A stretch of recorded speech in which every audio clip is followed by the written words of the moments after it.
Olá, caros ouvintes, sejam muito bem-vindos ao podcast de hoje.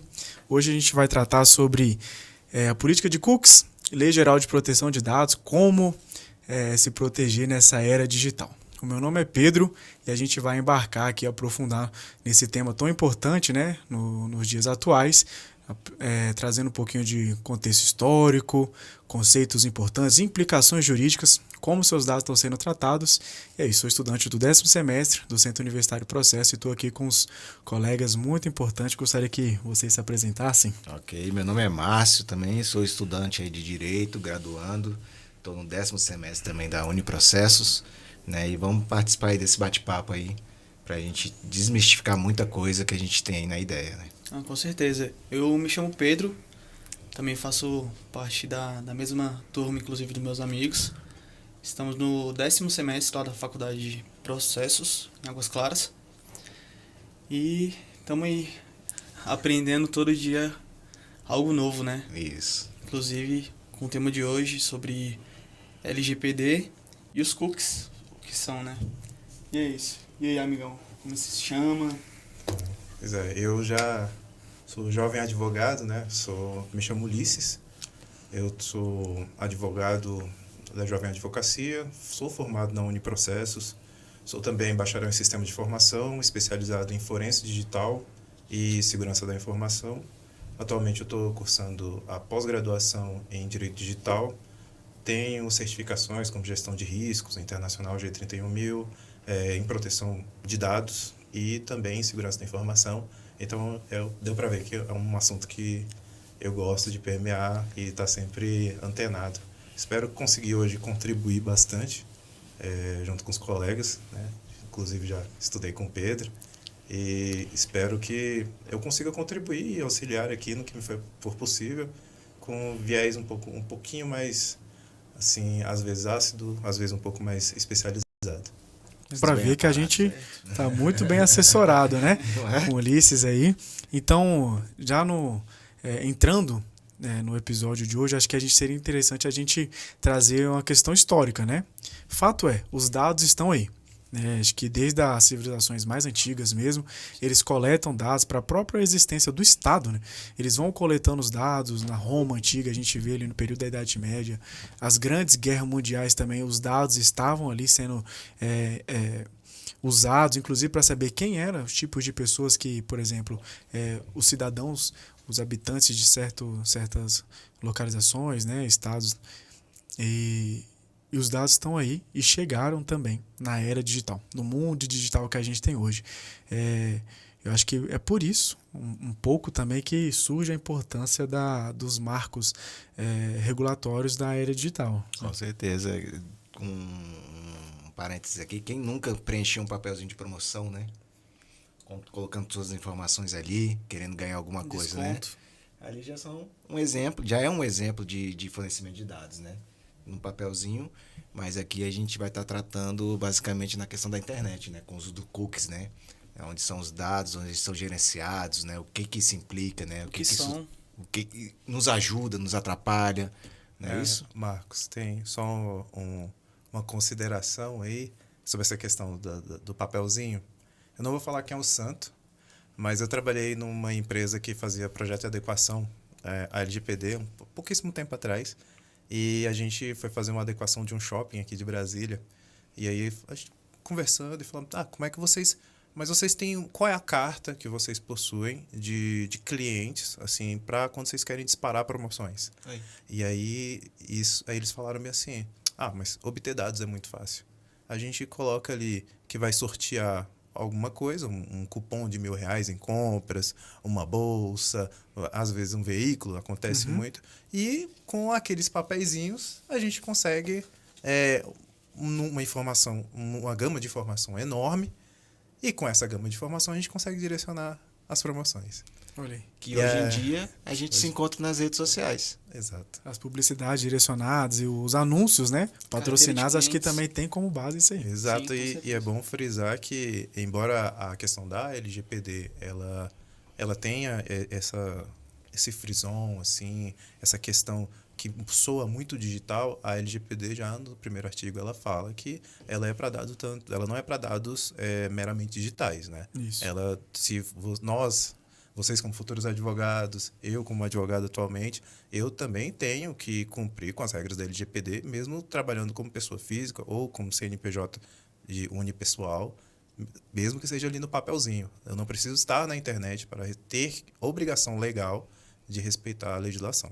A LGPD, então, assim, trazendo na nossa conversa, só para sedimentar mesmo, ela vem proteger dados no sentido lato, no sentido amplo, não só dados digitais, né? Até porque no artigo 1º mesmo fala o seguinte, inclusive dados digitais. Então, ela serve também para dados físicos, né? Por exemplo, assim, documentos físicos também são protegidos, né, por essa lei, é isso? Perfeito. Certo.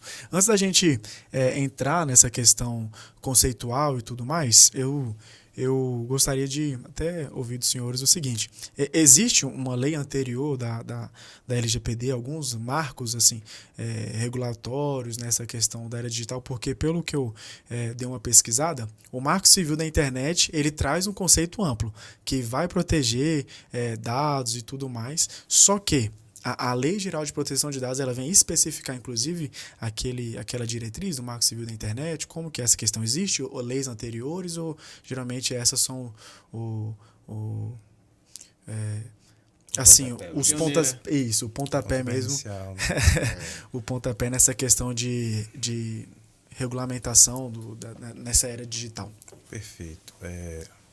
No Brasil, eu ouso dizer que o Brasil ele demorou a acreditar na internet, né? E ele demorou a acreditar no potencial tanto benéfico quanto problemático que a coleta indiscriminada de dados pode acarretar. Porém, nós trabalhamos no Brasil hoje em dia com o que a gente chama de micro-universo de proteção de dados. Por quê? Nós temos não uma lei específica, não existe, ao contrário dos países irmãos, como por exemplo o Chile, como por exemplo a Argentina, que desde o início dos anos 2000, a Argentina nos anos 2000 e o Chile em 99.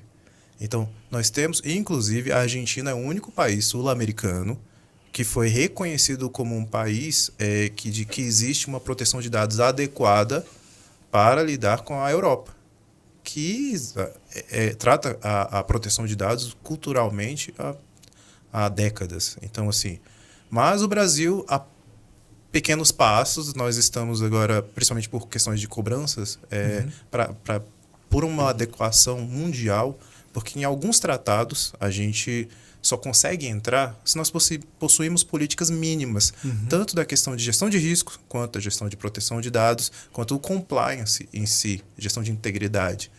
Nós temos que, como eu diria sobre as mulheres de César, né, não basta que sejam honestas, você tem que demonstrar ser honesto. E quando você está tratando de regulamento e de conformidade, aderência às normas, nós precisamos obrigatoriamente demonstrar essa honestidade.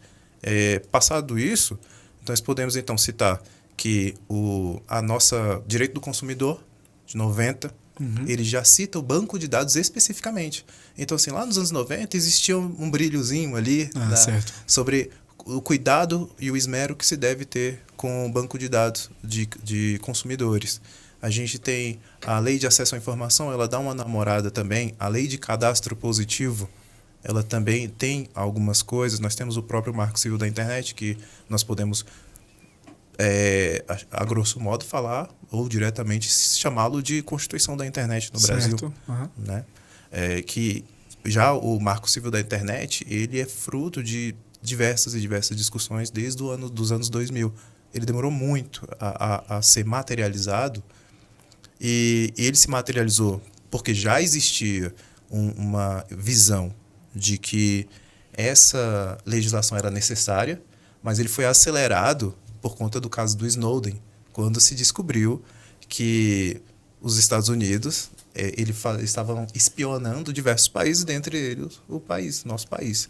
E como nós vivemos num país democrático e que a gente só pode fazer coisas baseadas nas leis, Se você não tiver uma lei, se você não tiver um norteador ali das questões digitais, como você pode imputar, né?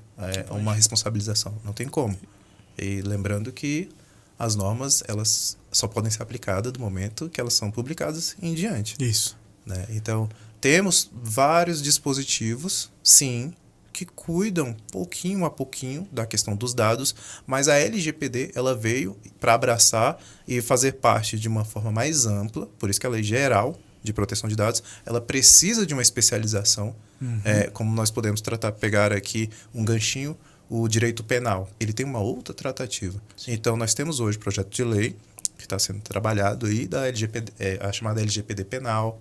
Então, cada caso, agora, por nosso país ser tão incipiente nessa questão do tratamento de dados, primeiro temos que transformar a cultura de proteção de dados pessoais em efetivamente uma cultura em que todas as pessoas elas tenham noção dos benefícios, dos malefícios e do quão preciosos esses dados podem ser. Ou seja, tem que partir da gente, né? Sim. Perfeito. Então, por isso que as normas são muito importantes de regulação, do tratamento de dados. Por isso que a própria lei ela trata lá quem é o controlador. O controlador é o dono do risco. E o dono do risco ele tem que ter muito mais cuidado do que as outras pessoas. Porque na hora da imputação, quando a lei fala em até 50 milhões de multa, esses 50 milhões ele vai para o controlador. Porque ele é o principal interessado e beneficiário, muitas das vezes, das informações. Então, por ele ser o maior beneficiário, por ele ser a pessoa que está ali gerenciando, e essa assimetria que existe entre nós, consumidores, entre nós, usuários, portadores dos dados pessoais, e essas empresas, existe uma assimetria. A LGPD ela vem com um viés de diminuir essa assimetria. Nós nunca vamos ser iguais. Isso é fato. Mas agora eu tenho um instrumento normativo para falar, fulano, você não precisa desse tanto de dados. Farmácia, para que você quer minha digital? Hoje em dia nós podemos brigar com base numa lei, como eu falei, nós dependemos das leis para que nós possamos cobrar. Então hoje em dia eu consigo chegar numa farmácia e falar, por quê? Eu vou comprar... Recentemente eu fui comprar um notebook e aí me pediram... mas... E teu CPF é o qual? Eu falei, essa é a questão contábil. Então, beleza. Mas eu não sei o quê. Mas não sei o quê. Não sei o quê. Eu falei, cara, mas pra que você precisa desse tanto de dados? Tá aqui no sistema. Eu falei, não. Tá no sistema não é o suficiente. Nós temos princípios hoje em dia e temos uma lei que norteia tudo. Para nortear. E se essa lei está dizendo que você deve utilizar o menor número possível de dados para a execução daquela atividade, daquele processo, não há porquê você me cobrar mais. Se você me cobrar mais, você tem que responder o porquê. Interessante. E assim, bem profundo, né? Essa questão, assim, muita informação veio com o Ulisses também, aí só para... Antes de passar para o Márcio, só para ver se eu entendi, assim, tentando separar por tópicos. A LGPD também é fruto de uma certa pressão internacional. O Brasil é fato incontroverso a sua importância no cenário mundial, né? Seja na questão comercial, na questão de exportação e de tecnologia, de recursos humanos mesmo. Teve uma pressão também dos países aqui da América do Sul, mas também teve uma certa pressão social nessa questão da GDPR no âmbito da Europa, né? Assim, e principalmente para empresas europeias estarem aqui no Brasil, creio que elas também cobraram isso do parlamento, assim, do governo aqui brasileiro. Olha, como que tá? Como que vocês vão, como que vocês gerem essas questões dos dados? Como que é a política de tratamento de dados de vocês para eu estabelecer minha empresa, inclusive com segurança aí também. Com vocês. Isso, veio também dessas questões, assim também, a LGPD, certo? Certo, era isso que eu ia complementar. Mas eu gostaria também de complementar que a correlação direta com a política de cookies é exatamente isso. A gente está falando de dados, não é isso? Sim. Então os cookies, muitas vezes, eles coletam esses dados e trabalham isso de forma com que a empresa faz, né, o gerenciamento disso, né, para quem que ela quer. Então, eu só queria também deixar esse parênteses, que quando a gente está falando de LGPD, a gente está tratando LGPD, a proteção dos dados e tudo, no nosso contexto aqui vai ser a questão da política de cookies, né? Certo. Então, para compreender melhor, vamos entrar nessa questão de conceituação mesmo? Exato. O que são, assim, dados, metadados, né? A gente sempre fica ouvindo muito essas palavras, cookies mesmo, e a própria, um dos tópicos aqui do nosso podcast, né? O que são? Cookies, em tese, em inglês, vem daquela palavra do... bolacha ou biscoito? Né? Tem essa discussão. Tem alguma coisa a ver com isso ou não? Como que vocês entendem essa questão de cookies aí? Quer falar, Márcio? Não, pode falar. Os cookies, eles não vêm, eles vêm chamados de biscoitos mágicos, né? Mas foi a mágica. Um programador que deu esse nome. E interessante. O que acontece? E aí, o que acontece? Nós temos eu vou conceituar primeiro a questão de dados, metadados, até antes de chegar efetivamente nos cookies. E falar em cookies, eu confesso que eu ia cozinhar. Eu ia trazer aqui. Eu ia trazer, só que eu não tive tempo, mas eu ia trazer aqui e perguntar: vocês aceitam esse cookies? mas eu não tive tempo para cozinhar, mas pode continuar. E eu ia responder para você: o que você quer em troca? É verdade. Porque essa é a questão dos cookies hoje em dia. Exatamente, fulcral.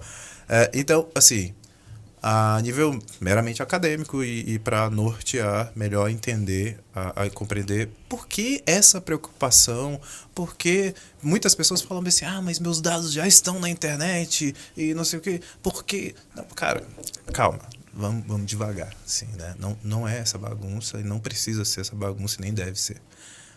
Os dados. O dado, ele é um dado, ele é como se fosse, por exemplo, Márcio, é um dado. Estático. É um dado estático. Acabou. Esse dado... Não gera nada. Tá parado. Perfeito. Agora, se eu falo o Márcio da Uniprocessos. Opa, já tem uma ideia. Aí você já consegue afunilar. Já consegue identificar. Aí você fala, poxa, eu posso procurar na Uniprocesso. Aí tem vários. Aí você fala, mas então... Você tem mais algum dado? Eu consigo aqui procurar. Nossa, ele postou uma foto aqui e ele falou, até que enfim cheguei ao 10º. Tá acabando. E aí eu falei, então o Márcio da Uniprocesso do 10º. Sim. E a foto era à noite. Márcio do 10º semestre. Fechou a informação. Agora eu reduzo o meu escopo, eu reduzo o meu objeto a um nível que fatalmente eu vou encontrar o Márcio.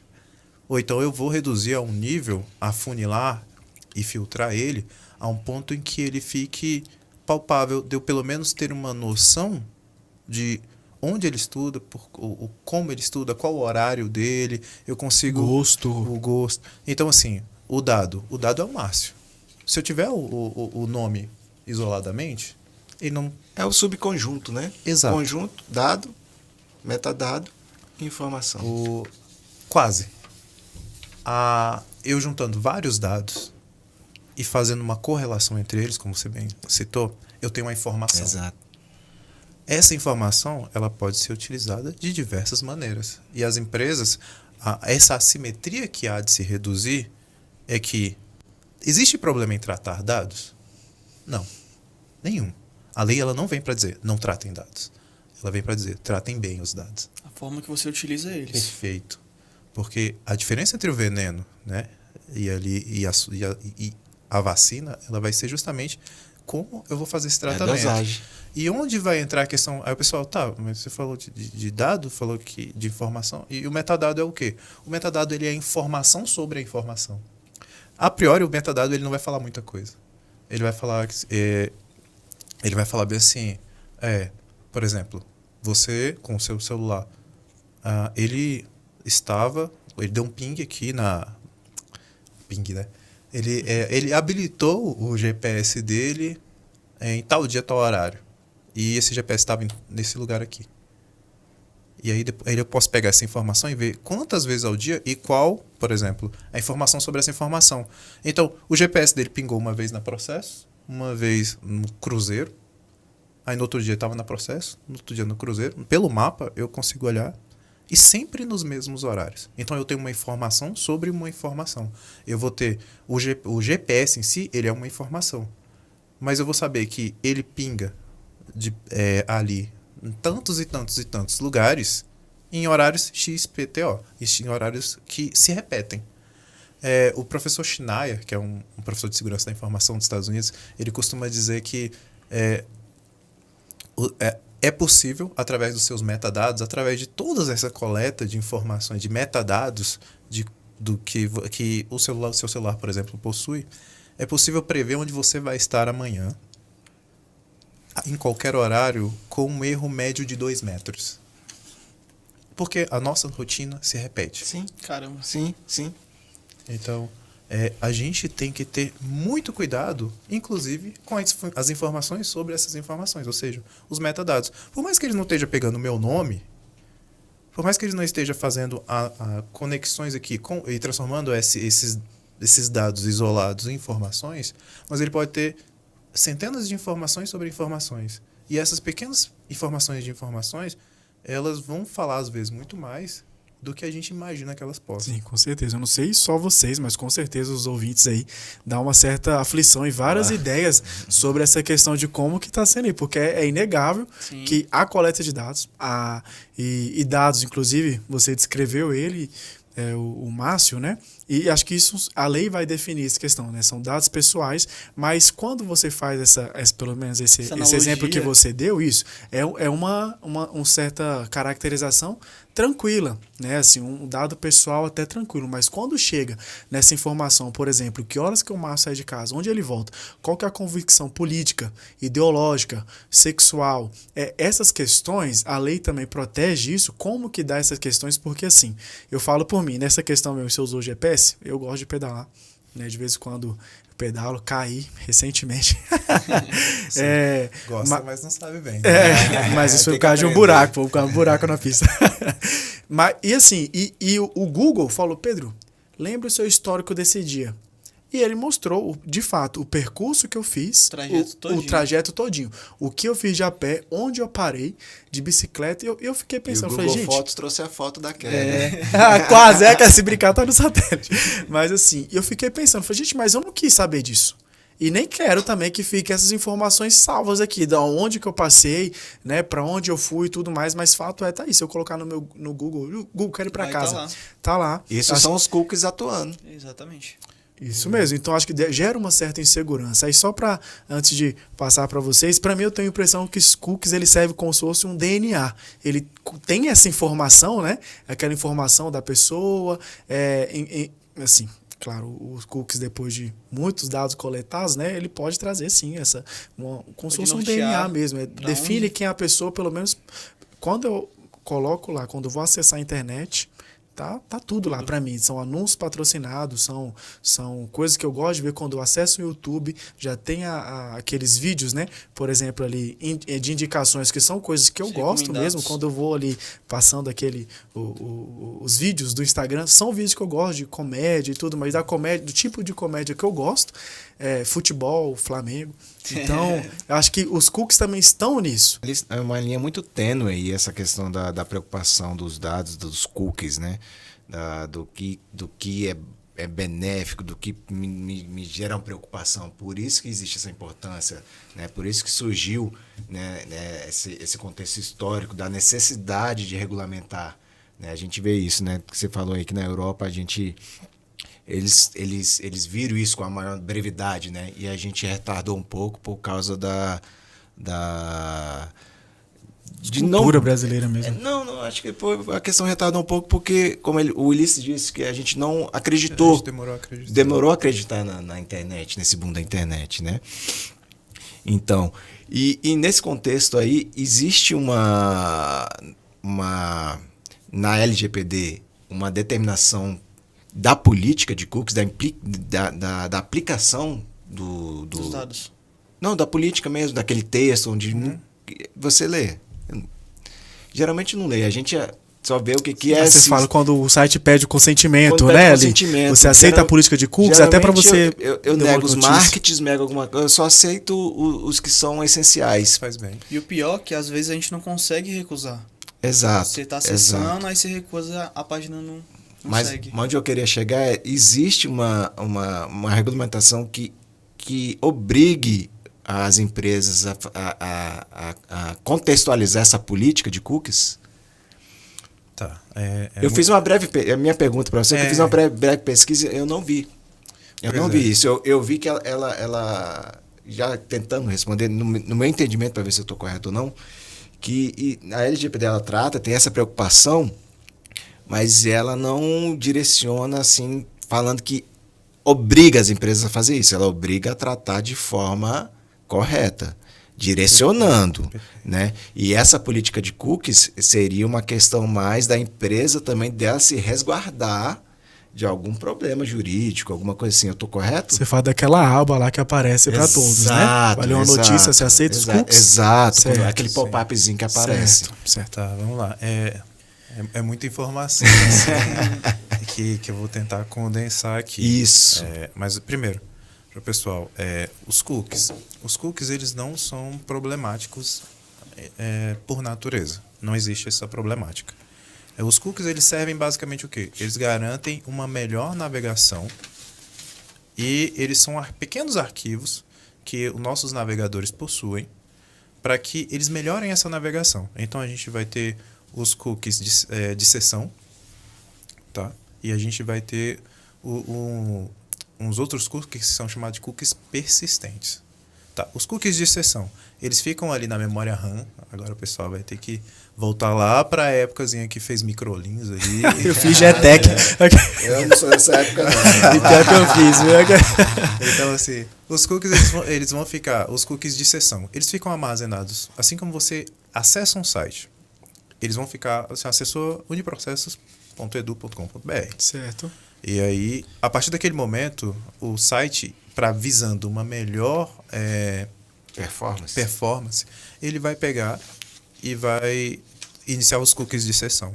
Cookie de sessão é literalmente assim como uma sessão aqui na vida real, né? Ele tem início e fim. Então Para o site funcionar, ele vai ter ele automaticamente essa coleta. Cookie de sessão sobre isso. Não, mas o cookie de sessão, o cookie de sessão, exato. O cookie de sessão, ele seria como se fossem os cookies essenciais para o funcionamento daquele site.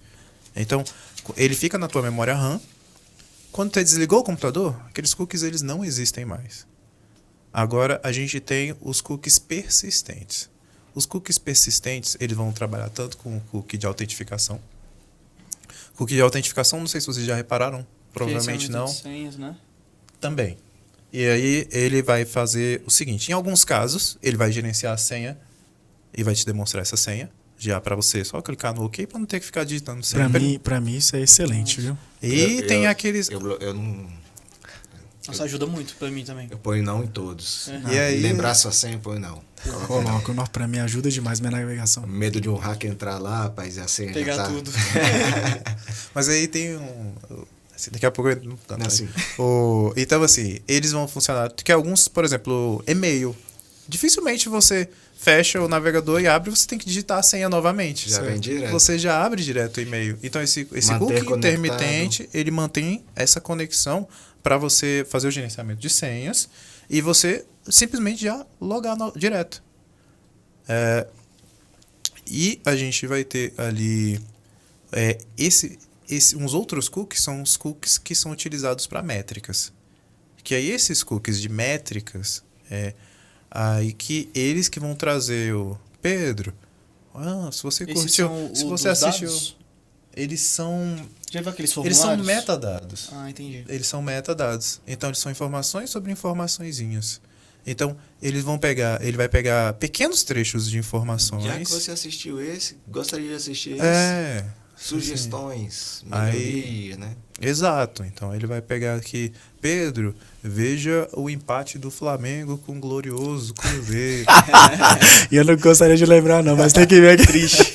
Melhores momentos. Então, assim, isso tem a ver com os cookies? Sim, mas isso também tem a ver com o cache, que é o que já fica armazenado no teu navegador naturalmente.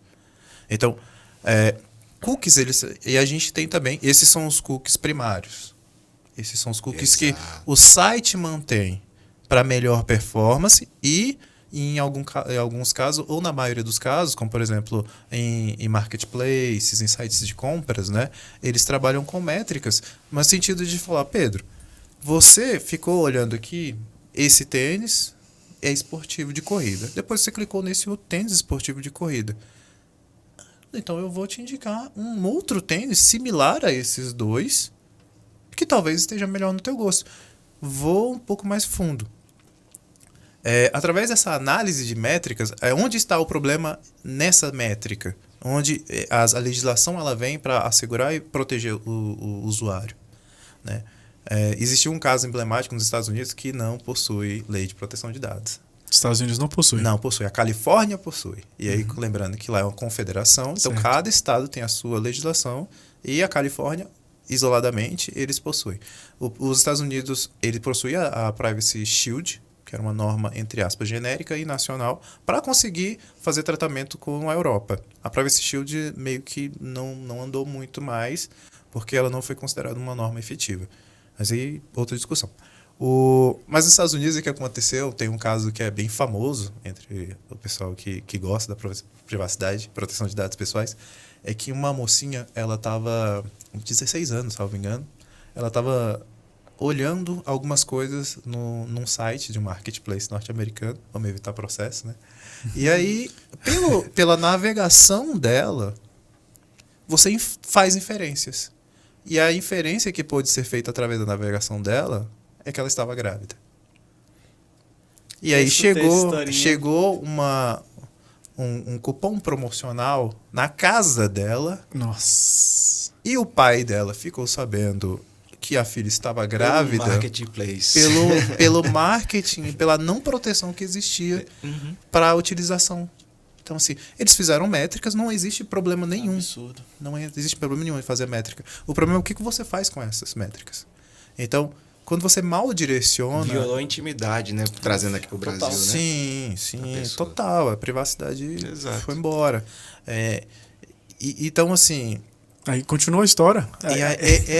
Aí eles descobriram que... Ele descobriu, aí ele foi... Dizem que as boas línguas, que ele foi lá discutir e falar, não, vocês mandaram um negócio errado. E aí eles pediram desculpa e tal, não sei o quê. Pouco tempo depois descobriu-se que a menina efetivamente estava grávida. Nossa. Por coleta de dados na internet. Essa é a mesma lógica. Agora eu vou te citar uma que... Esse foi um caso dos Estados Unidos que de problemas, né, com o tratamento dessas métricas, né? Certo. Porque eles sabiam quem era através da sessão. Claro. Eles sabiam o que ela buscava através de uma inteligência artificial, pode-se dizer, que inferiu que normalmente quem busca aqueles produtos São pessoas gestantes. Então, assim, agora eu vou dar outro exemplo de métricas que são utilizadas, mas que não efetivamente elas são nocivas, elas são simplesmente para a melhoria do negócio. Métrica, a gente pode falar de algoritmos?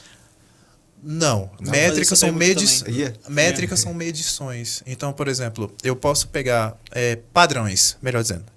Qual é o padrão? Esse é o exemplo positivo que é utilizado no comércio hoje em dia.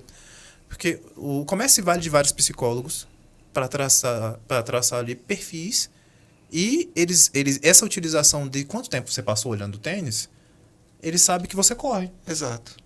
Então, se você corre, então tu vai gostar de um reloginho. Medidor cardíaco? Um medidor cardíaco. Então, eu vou te mostrar ali uma blusa de dry fit, pra você não ficar suado, O ficar cara bacana. é compulsivo. Compra Problema. E aí, o que acontece? Tem o outro exemplo que eu tenho pra dar homens na sexta-feira ou no sábado que costumam comprar cerveja dentro de um horário específico, eles normalmente compram fraldas. Então, o que o marketing começou a fazer? Quando o cara estava olhando cervejas dentro de um horário um pouco mais tarde... Um anúncio. Aí ele pegava e mostrava o anúncio da fralda e viu que... Por quê? Eles viram que eles fizeram uma associação que o homem que comprava cerveja também comprava fraldas. Ou seja, geralmente é um pai que quer tomar uma cervejinha, mas ele está com um filho pequeno, então ele tem que tomar em casa. Então ele já lembra que tem que comprar fralda também. Entendi. Então... Já recebi esse exemplo também, acho que foi até na faculdade, que falou que numa farmácia eles pegaram no setor lá de fraldas e colocaram o freezer ao lado e aumentou a quantidade de vendas, tanto de fraldas como de cerveja. Aí só para complementar ainda a questão da discussão anterior, Quando você falou da sua preocupação na questão dos cookies, Certo. Aquela questão do Google tá te citando, o que você utilizou e tudo, o que acontece? Geralmente, nós ainda não possuímos uma cultura de proteção de dados. Então, eu aposto com você que você deu aquela instalada e assim, concorda? Concordo. Quem nunca fez isso? Não tem como. Concordo, aceito tudo. Tá querendo acessar rápido lá, aceita Exato. todo. Eu Aceita quero tudo. dar Mas, play e ler a rapaz, notícia. Só complementando rapidinho, é o que acontece. Quando você deu esse concordo, ainda é gerenciável, pegando em específico a ferramenta do Google, lá dentro você consegue gerenciar para ele não gravar nada disso. Eu sei porque o meu, por exemplo, se eu abrir agora, eu vou mostrar para você e tá zerado. E eu uso o Google, assim como todo mundo, há 1000 anos, né? E o importante é que isso pode ser gerenciado a qualquer momento. Exato. Então, ou seja, hoje eu já vou lá em casa e já vou tirar isso. As configurações. Nas Perfeito. configurações. Enfim, eu vou... Das aplicações. Off-topic aqui. Não, off-topic. Pessoal que costuma não prezar tanto pela fidelidade no matrimônio, costuma ser pego por conta do Google. Porque ele não desmarca, ou ela não desmarca. E já ouvi diversos casos de pessoas que Estão fazendo isso agora. Brincadeira. o cônjuge ou a cônjuge foi lá no histórico do Google e, por conta dessa métrica que você citou da bicicletinha, tem a mesma para carro, tem a mesma para caminhar. Ah, não, ele veio aqui e ficou parado tanto tempo nesse lugar, nesse posto de gasolina, 1 hora. Daí a necessidade que a gente vê cada vez mais de se tratar, de se regulamentar, de cuidar dos direitos, né, Proteção dos nossos dados. Perfeito. dos nossos, das empresas, de quem, do usuário em si, né? Só que nesse caso, como você aceitou, como o titular dos dados, ele aceitou, aí... Abriu mão. Essa era uma forte das abraço. implicações jurídicas que a gente iria tratar. E eu tô vendo que a gente tá chegando para as implicações jurídicas mesmo, mas deixa eu só ver se eu entendi. Não existe um sistema imune à questão de vazamento, de risco, até porque ou o seu site ele tá com hack ali, olhando, ou ele já foi hackeado, ou ele vai ser hackeado, né?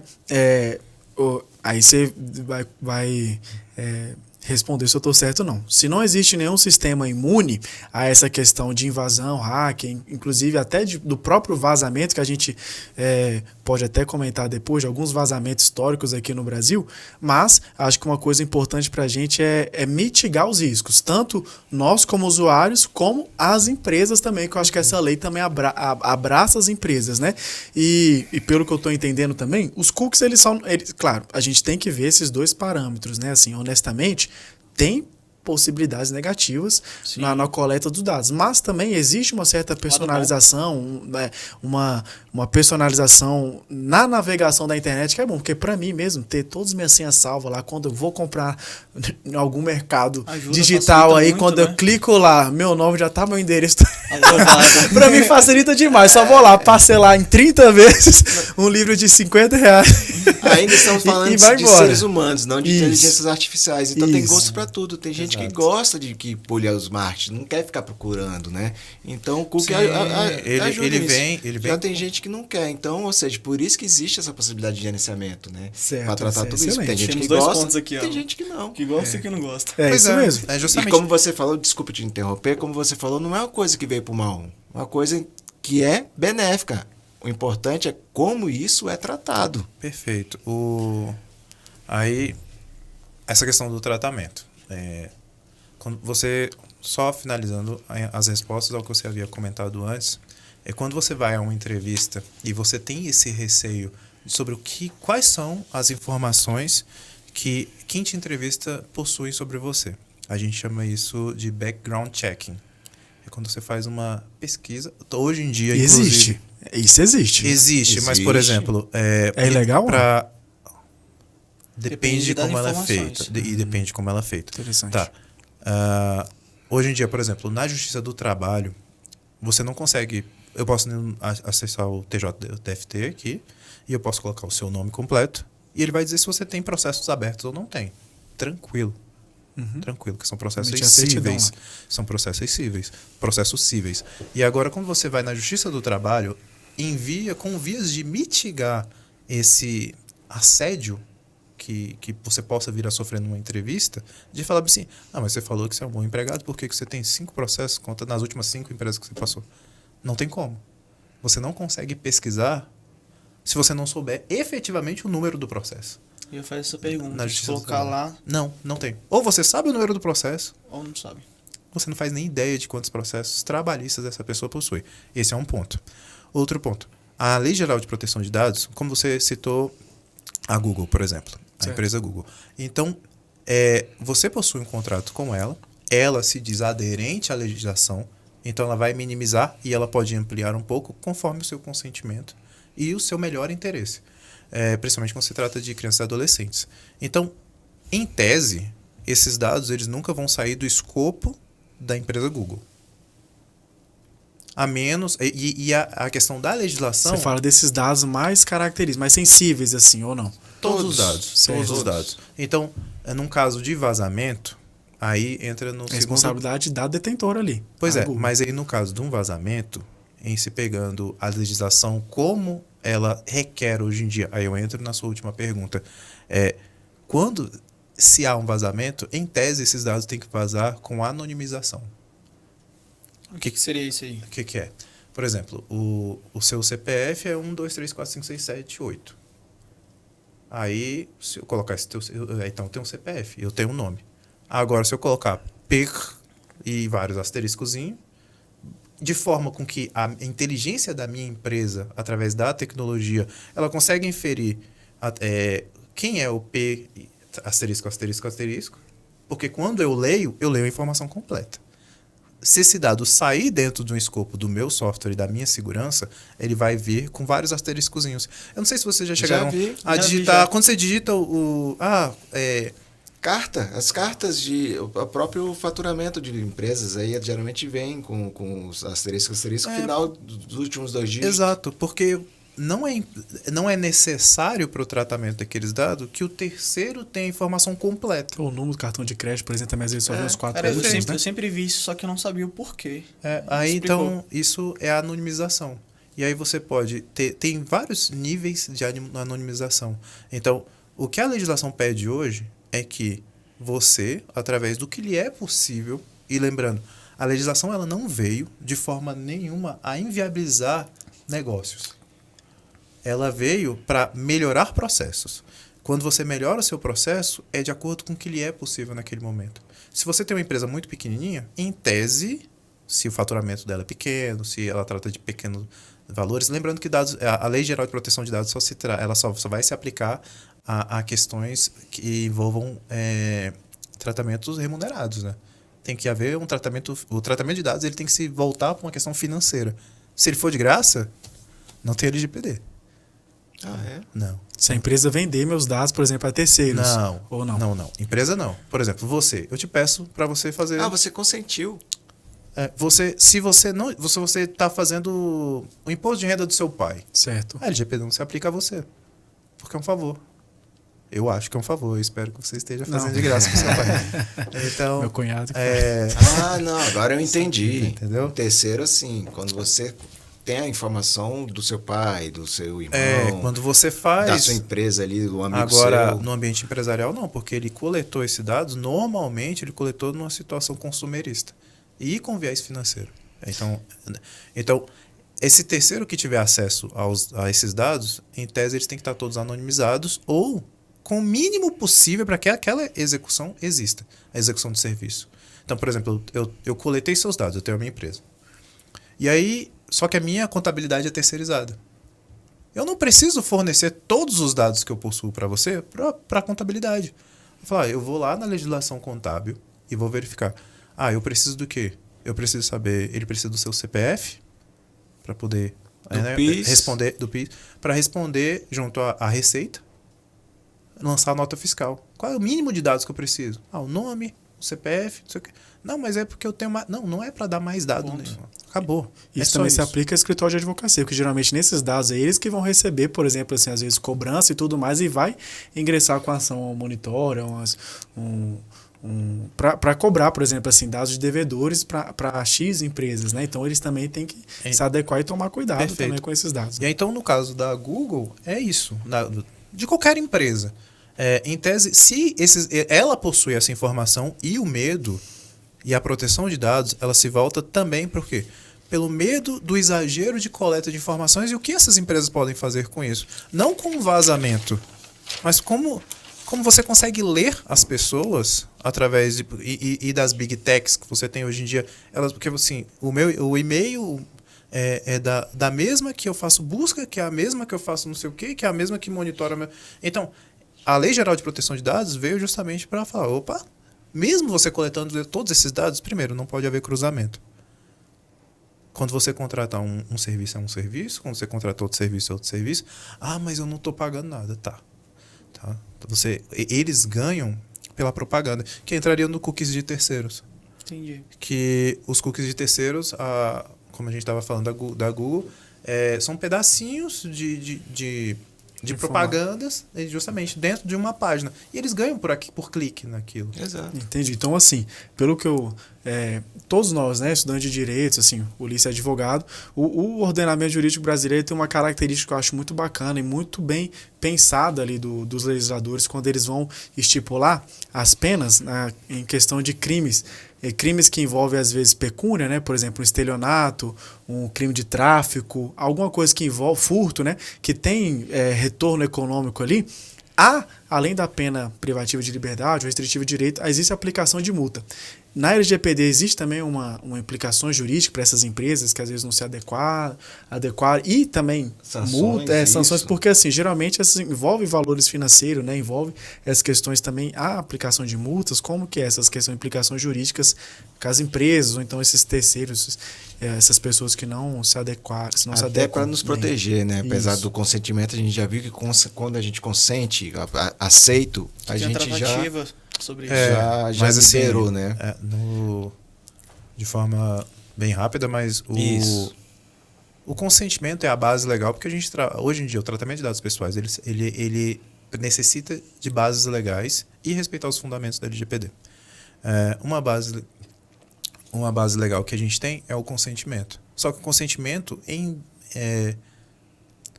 vias práticas, eu posso afirmar que ele é a última opção de quem vai fazer tratamento de dados. Porque o consentimento, conforme a nossa legislação, ele é revogável. Uhum. Então, Verdade. é melhor eu ter um vínculo com você que seja de execução contratual, por exemplo, do que um consentimento. Agora, a execução contratual ela tem que ser justificável. Ela não basta que eu diga, ou melhor interesse. Então, assim, melhor interesse... Eu tenho que saber justificar. Eu tenho que fazer apontamentos dentro da própria legislação e falar, olha, baseado no artigo XPTO, eu consigo aqui justificar o tratamento desse dado pelo meu melhor interesse. Mas, enfim, existe sim multa, porém, por não haver uma cultura de proteção de dados pessoais no Brasil, a ANPD e algumas palestras que eu assisti junto a NPD é a fiscalizadora, né? É a Autoridade Nacional de Proteção de Dados. A gente pode também assim, solicitar, fazer denúncia à NPD, por exemplo, se a gente sente que há uma violação dos meus dados. A autarquia criada juntamente com a LGPD, né, com fins de fiscalização. Ela se tornou uma autarquia de qualidade especial muito recentemente. Antes ela era só uma autoridade, ela tinha vinculação direta com a presidência, estava abaixo da presidência. Inclusive, questões internacionais, o Brasil não era tão bem visto por ter esse link. Ele precisa de uma autoridade independente para que passe uma credibilidade de que os dados pessoais são efetivamente valorizados, a proteção a esses dados é efetivamente valorizada. Como o nosso tempo está curto, essa questão, como você já tocou no lado internacional, essa LGPD, essa proteção de dados, ela está dentro do nosso território, né? Os dados que são gerados aqui dentro do nosso território, Os dados que são tratados aqui dentro. Eles, então, assim, eu posso estar lá fora, perfeito, acessando alguma coisa daqui de dentro, um site daqui de dentro, e vou estar amparado pela LGPD. Sim. Ou qualquer empresa que forneça serviços que efetivamente seja para o público brasileiro, ela tem que respeitar a LGPD. Então, mas como eu vou saber? Né? Se o site é em português, não importa se o site é chinês, se ele é alemão, ele tem um texto em português, ele é voltado em português, então o público é brasileiro. Ele tem que LGPD respeitar o abraça. LGPD. Então, assim, já que a gente já trouxe, né? A gente tá, acho que, pelo menos eu sinto, assim, suficientemente não, mas pelo menos por dentro, né, da questão do panorama histórico, de alguns conceitos fundamentais, de implicações jurídicas, nessa reta final eu gostaria pelo menos que nessas considerações finais, pelo menos a gente desse umas formas de proteção para o público, assim, pelo menos uns pontos específicos, por exemplo, assim, como se proteger, às vezes como fazer uma navegação mais segura, porque eu falo que, pelo menos aquela criptografia lá, aquele cadeadozinho lá no início do www, né? Eu fui... E eu vou te falar, eu não gosto de ler livro pirata, isso aí eu tenho pra mim. Eu gosto de comprar livro, mas seja muito caro. Mas tem um dia que eu tava procurando um livro, muito difícil de ser encontrado, e comprei no site, me submeti a comprar um site que não tinha aquele cadeadozinho lá, não seguro. O Google mesmo já me usou, o site não é seguro. Então aquele site eu sei que possivelmente ali ele não tinha nenhuma importância com meus dados, tá, assim... Eu corri o risco mesmo, né? Mas o livro chegou em casa. Chegou, mas chegou, graças a Deus. Mas assim, dá umas considerações finais ou dicas, né, de como se proteger e fazer um ambiente mais seguro, por favor. Eu só vou soltar uma frasezinha aqui, que eu comprei um computador recentemente e não veio o Windows, né, credenciado, o Windows gratuito e tudo mais pra gente ativar, né? E o rapaz me deu a seguinte frase: rapaz, não existe almoço grátis. Se você piratear, se você pegar alguma chave, alguma coisa, o cara vai estar buscando informação do seu computador. Essa chave vai estar linkada com algum programinha, algum cookiezinho que vai estar rastreando alguma coisa, o computador fica lento. Então, por isso que é importante a gente cuidar dos nossos dados, ir em lugares confiáveis, né? E fazer a forma do jeito correto, né? Interessante isso aí. É interessante, cara. E não existe almoço grátis. Aí o rapaz trouxe isso pra minha vida. Então, é tudo dentro da legalidade. Vamos respeitar as leis, né?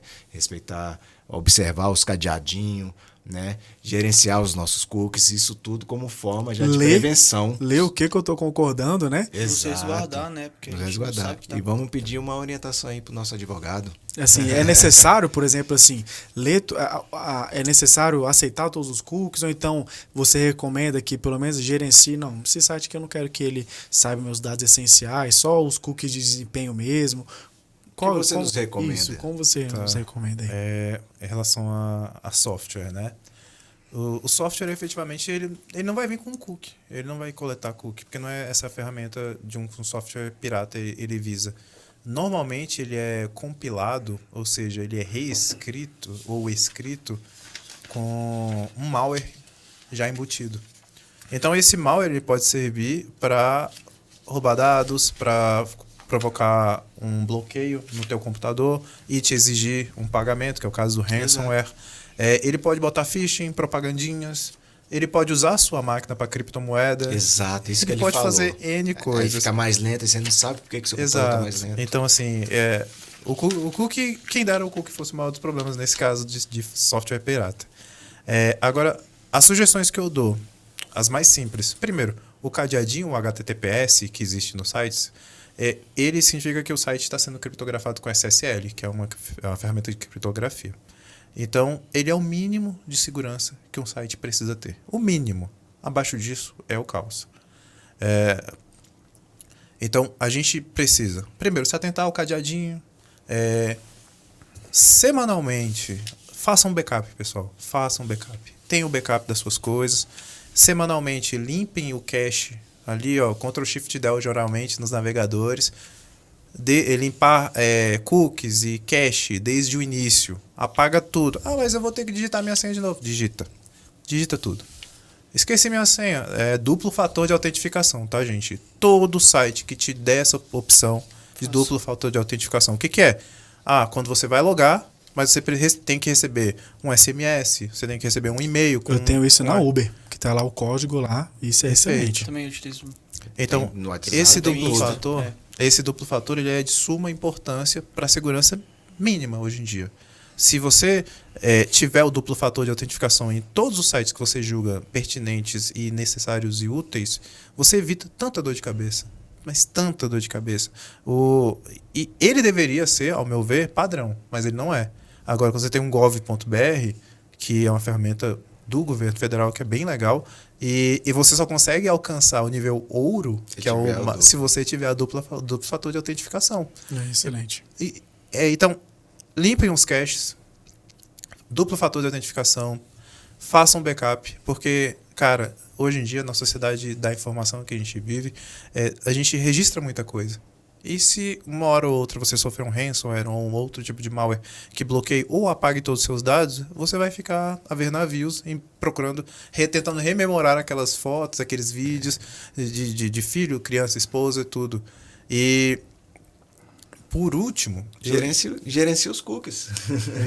Não podemos esquecer. Aceitem o mínimo possível. O mínimo possível. Só os essenciais, possível, né? Sim. Só para o funcionamento do site. E se você mantiver essa rotina de tomar um pouco mais de cuidado, sejam críticos. Cara, eu sei que é chato na hora do momento de uma compra, mas podem ser críticos. Isso não compra virtual, no e-commerce. Qualquer compra. Qualquer dado que te solicitem, e dado pessoal que te solicitem, pensem efetivamente aquilo faz algum sentido dentro daquele contexto. Pedir aquele dado. Porque a existência da legislação em si, ela não é um imperativo por si só para que as empresas estejam obedecendo. Porque a gente tem aquele negócio à la brasileira, para o bem e para o mal, de lei que cola. Né? Então, muitas empresas ainda estão esperando vir aquela avalanche de multas para falar, nossa, melhor mudar. Eu acho que eu tenho que mudar o jeito que eu vejo as coisas. Então, tomem esses cuidadinhos. E por último, mas não menos importante, acessem o celular de vocês, Android ou iOS, vão lá em configurações, aplicativos e olhem, por favor, todos os aplicativos. Cliquem de um por um. Eu faço isso toda vez que eu vou trocar de celular ou que eu formato o meu e vou ter que reinstalar as coisas. Cliquem de um por um e ele vai ter lá uma abazinha chamada permissões. Uhum. Nós tivemos um processo aqui no TJDFT em que um aplicativo da Galinha Pintadinha, né? Ele não era efetivamente da Galinha Pintadinha, era um fake da Galinha Pintadinha, mas é um aplicativo para crianças. Ele tinha uma rede de compartilhamento de dados ilegal, absurda, com mais de 50 apps.